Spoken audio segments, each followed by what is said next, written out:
Welcome to Wednesday, the third day of August, 2022. Your day with the podcast brought to you by Cowboy State Daily. Cowboy State Daily has more original Wyoming news content than any other news organization in the state. Sign up for their daily newsletter and check them out on their Facebook page.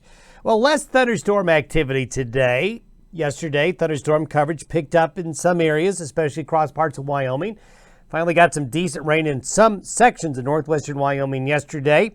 And as we go through today and tomorrow, though, the air mass dries out some. It'll be a little cooler today. We get hot again Thursday and Friday, but the good news for the heat is it's going to get beaten down a bit over the weekend as a cool front coming out of Western Canada combined with another resurgence of the monsoon is going to lead to cooler temperatures and also a high probability for thunderstorm activity. And as we mentioned yesterday, flash flood potential Friday through Sunday in parts of Wyoming and especially Colorado, but will also include Utah, New Mexico, and Arizona. The deeper monsoonal moisture is going to get concentrated in some locations, so heavy rain producing thunderstorms Friday and Saturday in particular, but they could hang on in the Sunday, especially into Colorado. So we'll keep an eye on that for you. Trigger warning, that's right. I'm issuing you a trigger warning. I'm just warning you that at the end of the podcast, I'm going to show you something that may be a trigger. Just having fun, folks. Don't worry about it. Now, taking a look at the high pressure ridge that's building across the Intermountain West, this is where we're going to be today. We've got a low pressure system off the west coast, up over British Columbia, but high pressure dominating most of the nation. Your satellite image looks exactly like the one I showed you yesterday. Plenty of subtropical air around with the deepest back into the Great Basin and into the southwestern United States. And there you can see it on the precipitable water forecast. Look at all that high water content air that's sitting over California and parts of the Great Basin right now. Now, it doesn't mean it's going to rain in those green and blue areas, but it means if they do get rain or they do get showers or thunderstorms, they will be rain producers in that deeper moisture. As we go forward, this is what it looks like as we get into Friday, and this is why we were talking about being concerned about the burn scars in the mountains and possible flash flooding potential.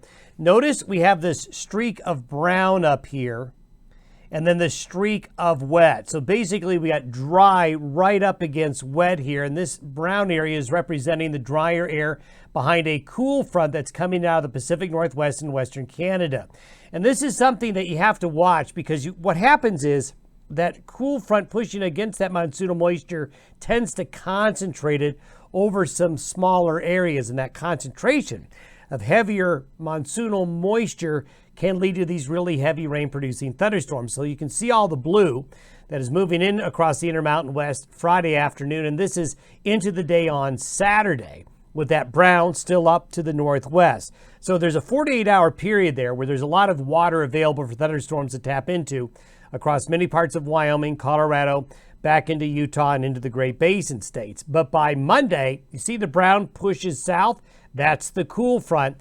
And then you have this concentration. This is where you watch out for flooding in these situations across parts of the eastern Corn Belt in the Midwest as the cool front brings in drier air. And basically by early next week, we cool off, but we have thunderstorm activity decrease for a day or two before there's that next resurgence.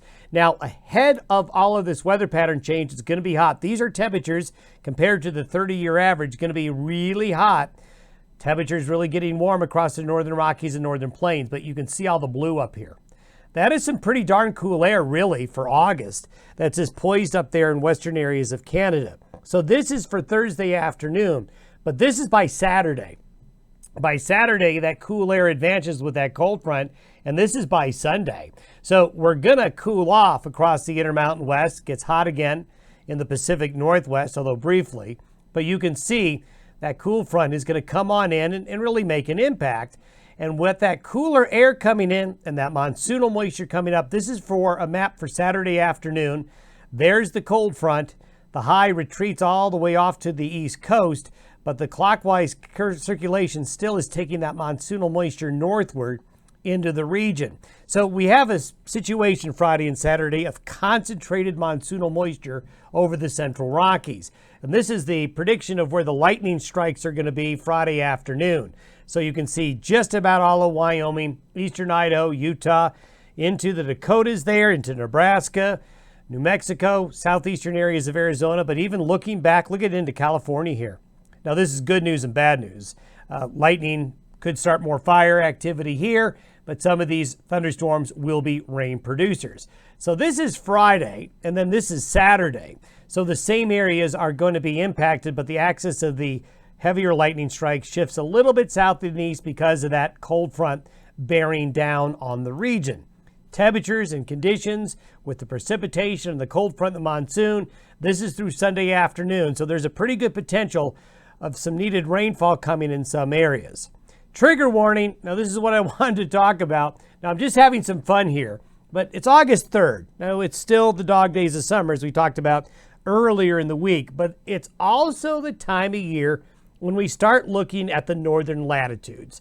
We start to take a look further up north because hey, the days are getting shorter up there. They're getting shorter down here, but they're really getting shorter up there.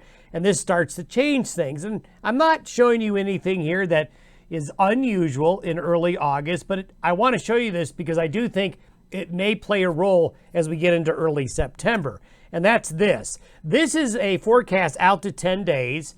This goes into the weekend of August 13th and 14th. And what I'm showing you here is an area of high pressure building up west of the Aleutians and a pretty good trough forming here in the Northwest Territories, eastern areas of Alaska, and near the Arctic Circle area. Now, you look at the United States and we got a big high here. It's plenty warm. It's still summer. But look what happens up north. Yes, this is the snowfall forecast as we get into that 10-day period up in those higher latitudes. But look at the north slope of Alaska. Even looking at the mountains here are going to potentially get snow, even maybe the Canadian Rockies 10 days out. So we're starting to see changes. So if you're tired of the heat and there's more heat coming, well, you know what? It's really not that far down the road before we start talking about stronger cool fronts, and we're kind of seeing one of those this weekend. Now, I wanted to talk a little bit about the precipitation over the last 2 months, and this really shows you where the problems have been, where some areas have really benefited from the monsoon and some areas have really not. So this shows the precipitation anomaly. The green and blue means above normal precipitation for the 60-day period of June 1st through yesterday. The brown shows the deficit compared to the 30-year average with precipitation. So the browns and the reds show where the precipitation just has not been good over the last 2 months. The green and brown areas show where the precipitation's been above average.